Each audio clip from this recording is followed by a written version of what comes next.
comensales curiosos. El evento, bajo el sello de Ecos, reconocerá a los mejores destinos, restaurantes y más a lo largo de una veintena de categorías. Regístrate en nuestro Instagram, @travelk.es.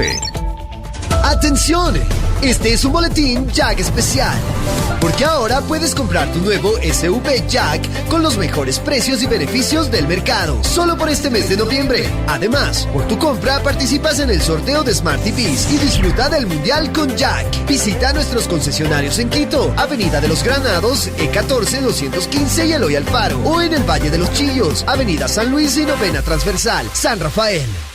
Fin de espacio promocional y publicitario. La revista de opinión Democracia se transmite por XFM 92.5 en Quito y 89.7 en Riobamba. Democracia 920 AM y Democracia TV para todo el mundo.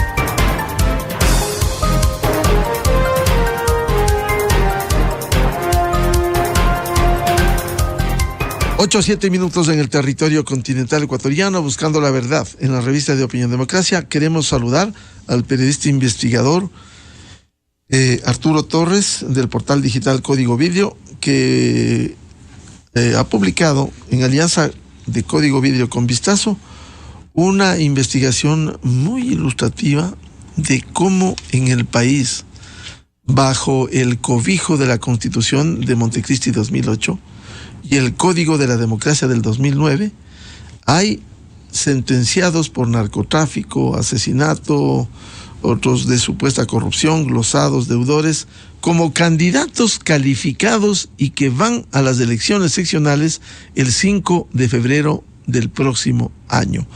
¿Qué implica esto? Candidatos con todo el historial que ha investigado Código Vidrio. Arturo, muy buen día. ¿Qué historial delictivo tienen estos candidatos? Por favor, buen día. Buen día, Miguel. Muchas gracias por la invitación. Bueno, nosotros hemos empezado una serie de investigación para precisamente mostrarle a la población, a los futuros votantes, quiénes son los candidatos, sus antecedentes, y básicamente ya hemos identificado un patrón que tiene que ver con la existencia de juicios, de glosas, de deudas, ¿no es cierto?, de un sinnúmero de problemas judiciales por diferentes delitos que enfrentan estos candidatos. Sin embargo, se pueden inscribir porque la Constitución de Montecristi del año 2008 les abrió las puertas y se eliminó una serie de requisitos que la Constitución anterior del 98 de Sangolquí sí había establecido. Esa Constitución fijó como límite para participar en las elecciones a aquellas personas que hubieran sido llamadas a juicio plenario. Esas personas ya no podían ser candidatas. Cuando llega esta oleada de la revolución ciudadana, se aprueba este artículo en el cual se elimina esa regulación y básicamente se dice que solamente la limitación es quienes tengan sentencia ejecutoriada de tercer nivel, es decir, conociendo que en este país los procesos se demoran muchísimos años en resolverse, Miguel, ya sabemos, y sin embargo se pone y se da esta facilidad para los candidatos. ¿Por qué? Porque una vez en el cargo, en el poder, ellos pueden moverse, utilizar todas sus influencias para cambiar el rumbo de los juicios, porque nuestra justicia está politizada y es totalmente manipulable desde gente que tiene poder político. Entonces, lo que hicieron en Montecristi y luego en el Código de la Democracia es darles la llave a estos candidatos que son, incluso como digo, sentenciados por narcotráfico, por todo tipo de delitos. Han sacado del Código de la Democracia delitos graves como, por ejemplo, abuso intrafamiliar, femicidio, todo tipo de ilegalidades quedaron además fuera, es decir, incluso sentenciados de última instancia por varios delitos pueden candidatizarse. Lo que se hizo, Miguel, es muy grave.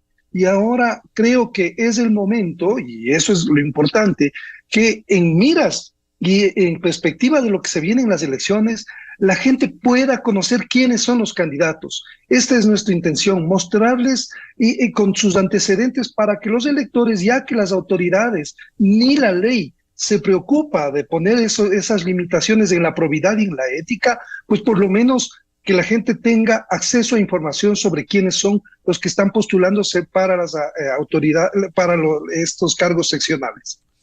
¿En qué queda con estas normas, Arturo, la probidad que debieran tener los candidatos, a sabiendas de que antes no podían ser candidatos quienes tengan un auto de llamamiento a juicio plenario? Hoy tiene que haber sentencia ejecutoriada. Claro, o sea, es realmente incomprensible cómo en lugar de mejorar los mecanismos para impedir que, por ejemplo, candidatos vinculados al narcotráfico, que tengan financiamientos oscuros, ya se veía venir este problema, Miguel, desde la década pasada, desde la década del 2000, el problema de la penetración del narcotráfico, de los recursos ilícitos que estaban ingresando, y ya hay evidencia de cómo ingresó, por ejemplo, parte del dinero de las FARC a la campaña de Rafael Correa. Entonces, ¿qué pasó? Que básicamente en lugar de mejorar el sistema, de hacer una ley mucho más rígida y rigurosa que controle precisamente estos candidatos que tienen antecedentes, que han sido sentenciados, que han sido, que tienen instrucciones fiscales en contra, procesos en firme, evidencias de corrupción, estos candidatos no deberían participar en las elecciones porque efectivamente está en duda su probidad. La ética y la probidad se han dejado de lado, Miguel. ¿Por qué? Por un interés concretamente político de los caudillos, de los partidos y de los movimientos que básicamente privilegian el tema de tener candidatos que puedan ser manipulables, y el único requisito, Miguel, es que tengan muchísimos recursos, porque sabemos que quienes son candidatos tienen que poner y cotizar un dinero, ¿no es cierto?, para la campaña, y ese es como el pasaje que les abre las puertas a las candidaturas. ¿Pudiera ilustrarnos, Arturo, como en su reportaje muy amplio y contundente señala, nombres y apellidos de candidatos, como ejemplo de quienes han sido sentenciados, de quienes han sido procesados e incluso revisadas sentencias posteriormente? Claro, Miguel. Me parece que es importante. Los casos que a nosotros nos alertan, y por eso de hecho empezamos a hacer esta investigación, que va a continuar las próximas semanas y meses, porque vamos a monitorear a los candidatos en provincias, no solamente de Quito, Guayaquil, sino sobre todo en frontera. Me parece que es importante que se pueda hacer ese trabajo.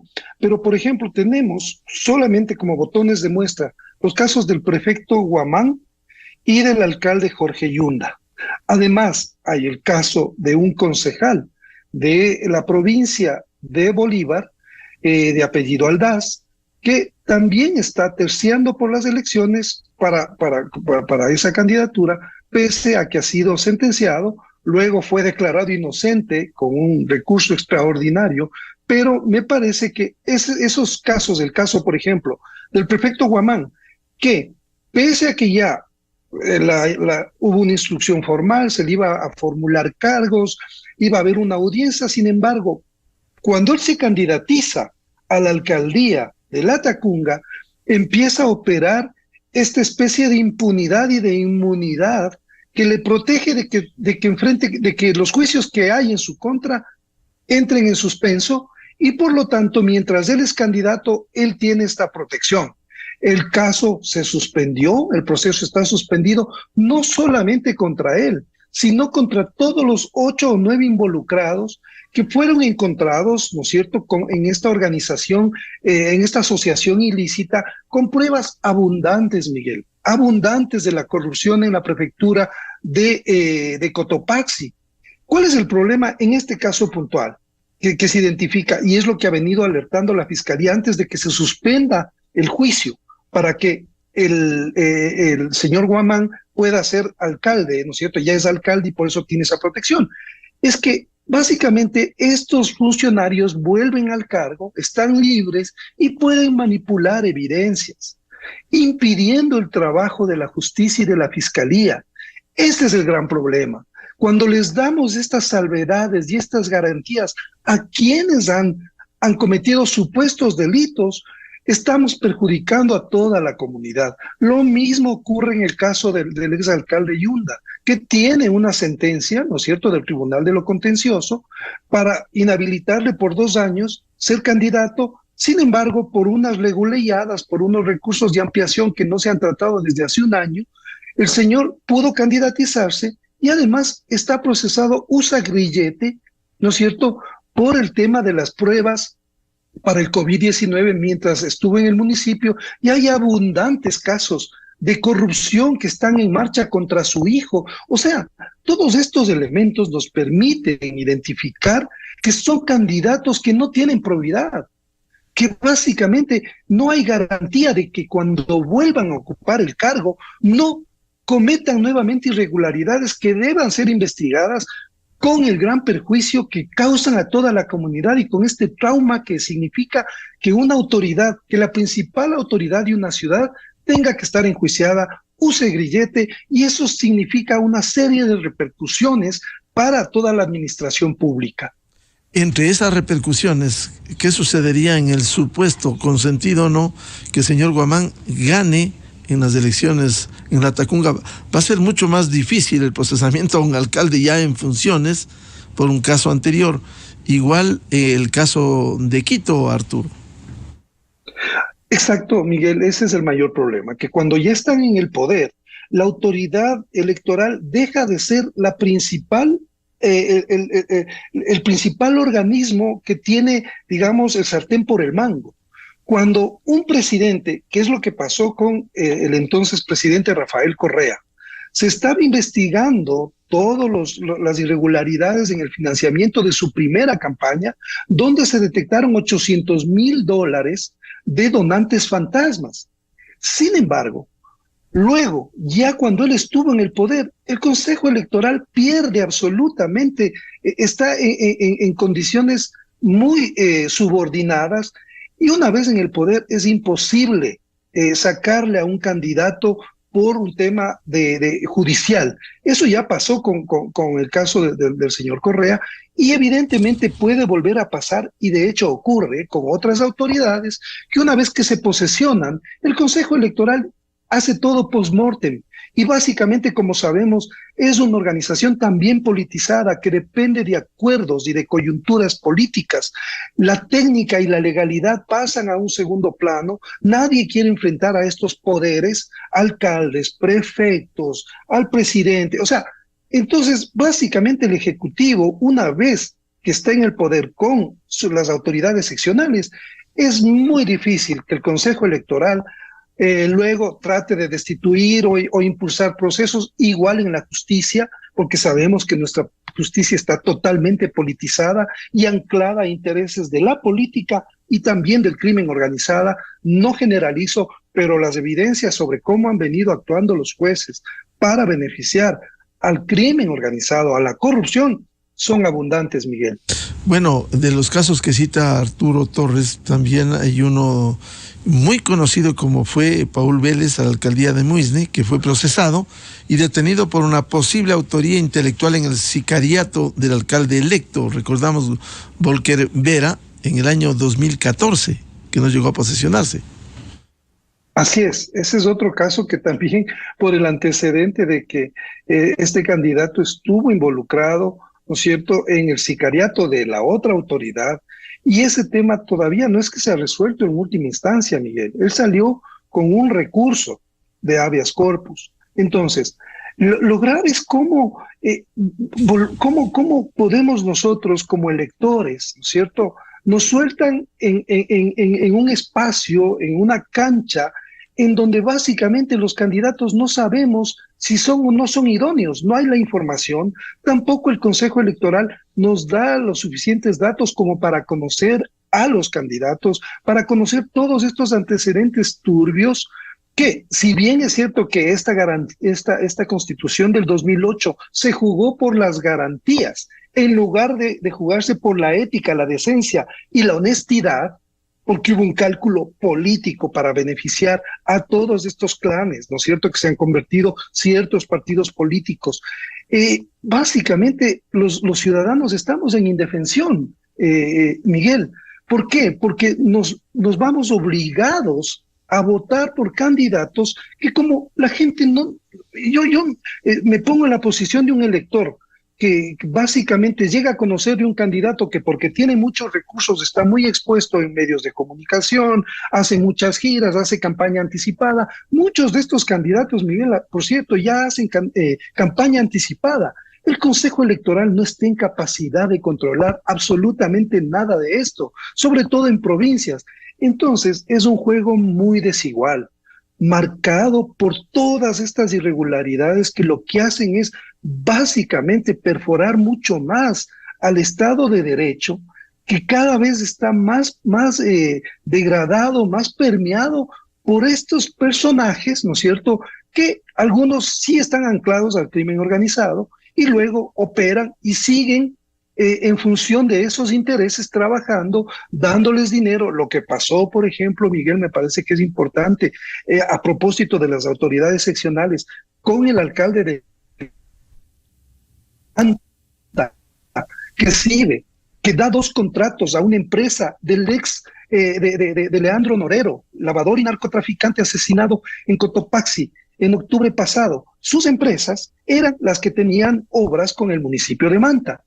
El municipio de Manta le abrió las puertas. ¿Por qué? Porque no tenía que pagar el anticipo que tiene que pagar por ley a cualquier contratista para que pueda empezar a trabajar, como ocurre con la mayor parte de empresas. Sin embargo, esta autoridad no advirtió que esa era la puerta para que una empresa entre a lavar sus capitales después de la pandemia. O sea, entonces todo esto, Miguel, nos habla y nos muestra un escenario en el cual el crimen organizado, la gente vinculada a delitos, gente descalificada, gente poco idónea, está permeando y va a ingresar con mucha más fuerza seguramente en varias dignidades, sobre todo en las provincias fronterizas, donde ya sabemos cómo está permeando el narcotráfico, y también en las ciudades donde hay mucho lavado estructurado para estas organizaciones. Sí, el Código de la Democracia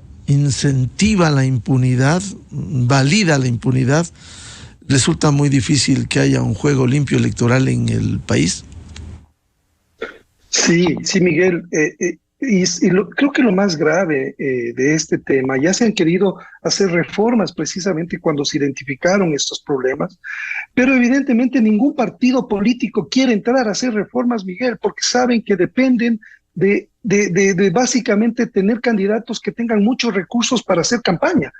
No es la prioridad lastimosamente, de la mayoría de partidos, que los candidatos sean probos, sean capacitados, ¿no es cierto?, tengan una vida limpia. Esa no es la prioridad de estos cacicazgos, Miguel, porque muchos partidos políticos son una especie de clanes controlados por estos caciques que tienen un gran poder económico, ¿no es cierto?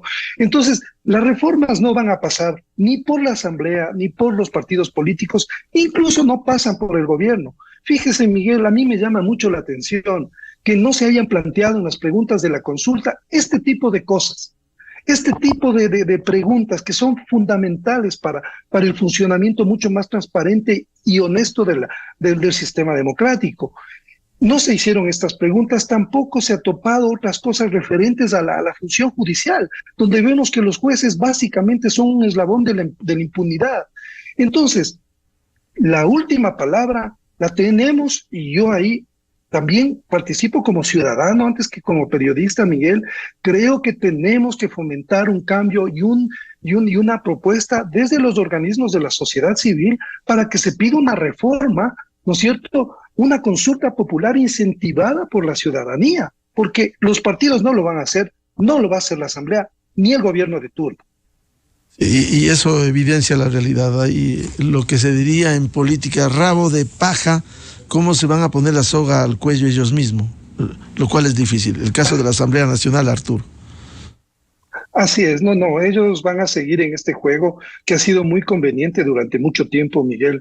Yo no me siento representado por una asamblea que básicamente juega sus intereses. Hemos visto en esta última crisis de seguridad que en lugar de sumarse no para apoyar al gobierno, sino al país, que es el que está enfrentando estas oleadas de estos ejércitos delincuenciales que atacan a policías, a la población civil, tratan de generar miedo, y sin embargo vemos de la Asamblea una actitud básicamente de boicot contra cualquier actuación indistintamente del gobierno, que uno puede estar a favor o en contra. Pues, nosotros desde la prensa cuestionamos cuando tenemos que cuestionar, observamos, investigamos, pero en este caso el país está siendo objeto, la comunidad, la colectividad es la principal víctima, ciudadanos.